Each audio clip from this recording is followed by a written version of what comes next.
Assalamu alaikum everyone and welcome to my channel Inkspark. Learn English like the Spark. আশা করি সবাই ভালো আছেন।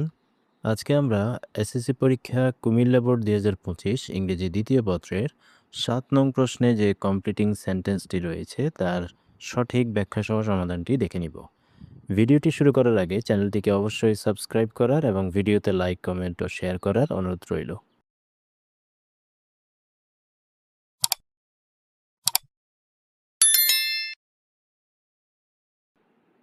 Complete পূরণ করো দ্য ফলোয়িং সেন্টেন্সেস নিচের বাক্যগুলো। এখানে বাক্যের আংশিক অংশ দেওয়া আছে, অর্থের মিল রেখে এবং গ্রামারের নিয়ম ফলো করে আমাদেরকে বাক্যগুলো কমপ্লিট করতে হবে। এখানে মোট 5টি প্রশ্ন দেওয়া আছে এবং প্রতিটি প্রশ্নের জন্য 1 নম্বর করে মোট 5 নম্বর বরাদ্দ। আমরা একটু সমাধানটি দেখে নিব।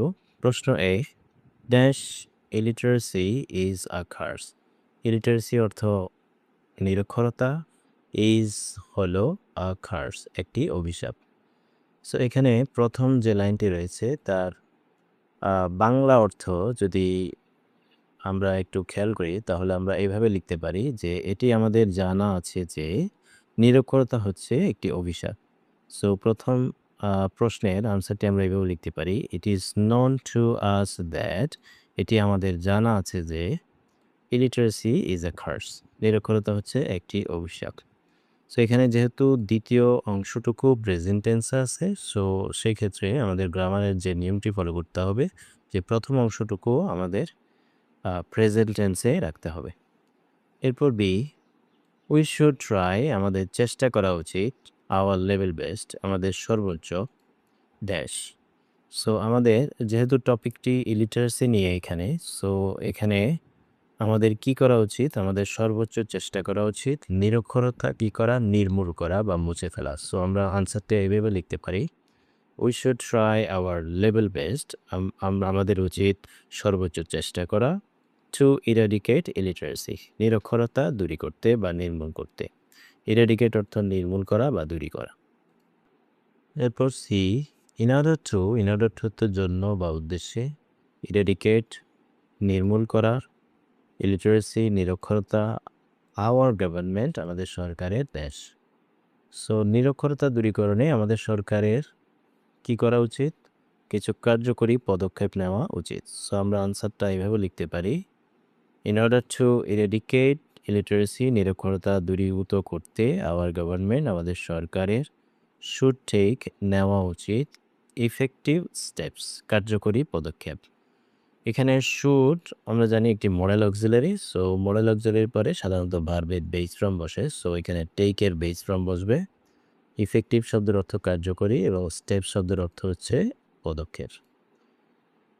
এরপর ডি, কনসিয়াস পিপল সচেতন মানুষ, অব দ্য সোসাইটি সমাজের, শুড অলসো কাম ফরওয়ার্ড সামনে এগিয়ে আসা উচিত, উইথ আ ভিউ টু অর্থ উদ্দেশ্যে, ড্যাশ কিসের উদ্দেশ্যে, সমাজের সচেতন মানুষগুলোকে সামনে এগিয়ে আসা উচিত কি উদ্দেশ্যে, আমাদের অশিক্ষিত যে মানুষগুলো আছে তাদেরকে শিক্ষিত করার উদ্দেশ্যে। সো এখানে আমরা আনসারটা এভাবে লিখতে পারি যে conscious people of the society সমাজের সচেতন মানুষদের, শুড অলসো কাম ফরওয়ার্ড সামনে এগিয়ে আসা উচিত, উইথ আ ভিউ টু উদ্দেশ্যে, এডুকেটিং শিক্ষিত করার উদ্দেশ্যে, এডুকেটিং মিনস শিক্ষিত করা, দি ইলিটারেট পিপল নিরক্ষর মানুষদের, ইলিটারেট অর্থ নিরক্ষর, পিপল অর্থ মানুষ। সো এখানে আমরা একটি ফ্রেজাল ওয়ার্ড দেখছি, উইথ আ ভিউ টু। এখানে যে গ্রামারের নিয়মটি হচ্ছে উইথ আ ভিউ টুর পরে আমরা জানি সাধারণত ভার্বের সাথে আইএনজি যুক্ত হয়। এডুকেট শব্দটি ভার্ব, সো এখানে এডুকেট শব্দের সাথে আইএনজি যুক্ত করতে হবে। এডুকেটিং দি ইলিটারেট পিপল নিরক্ষর মানুষদেরকে শিক্ষিত করতে। এরপর সর্বশেষ ই, ড্যাশ ইফ অর্থ যদি, অল দ্য পিপল সকল মানুষ, অফ আওয়ার কান্ট্রি আমাদের দেশের, ওয়ার এডুকেটেড শিক্ষিত হতো। সো এখানে বাক্যের অর্থের দিকে যদি আমরা একটু খেয়াল করি, যদি আমাদের দেশের সকল মানুষ শিক্ষিত হতো তাহলে কি হতো, এই কি হতো সে অংশটুকু আমাদের প্রথমে লিখতে হবে। এখানে আমরা বাক্যের অর্থের মিল রেখে অনেকগুলো বাক্য লিখতে পারি, যেমন আমাদের দেশটি উন্নত হতো, অথবা এটি খুবই ভালো হতো অথবা এটি খুবই আশীর্বাদ স্বরূপ হতো। সো এইখানে যে আনসারটি আমি লিখেছি সেটি হচ্ছে it would be a blessing. এটি একটি আশীর্বাদ স্বরূপ হবে বা হতো ইফ যদি অল দ্য পিপল সকল মানুষ অফ আওয়ার কান্ট্রি আমাদের দেশের ওয়ে এডুকেটেড শিক্ষিত হতো। সো এখানে গ্রামারের যে নিয়মটি ফলো করতে হবে সেটি হচ্ছে আমরা এখানে ইফ যুক্ত ক্লজ দেখছি। এটি একটি কন্ডিশনাল বাক্য। ইফ যুক্ত ক্লজ যদি পাস্ট ইনডিফিনিট টেন্স হয়, এখানে আমরা পাস্ট ইনডিফিনিট টেন্স দেখছি। সো সেক্ষেত্রে আমাদের অন্য ক্লজটিতে পাস্ট কন্ডিশনাল হয়, অর্থাৎ সাবজেক্টের পরে একটি উড বসে এবং এরপরে ভার্বের বেস ফর্ম বসে।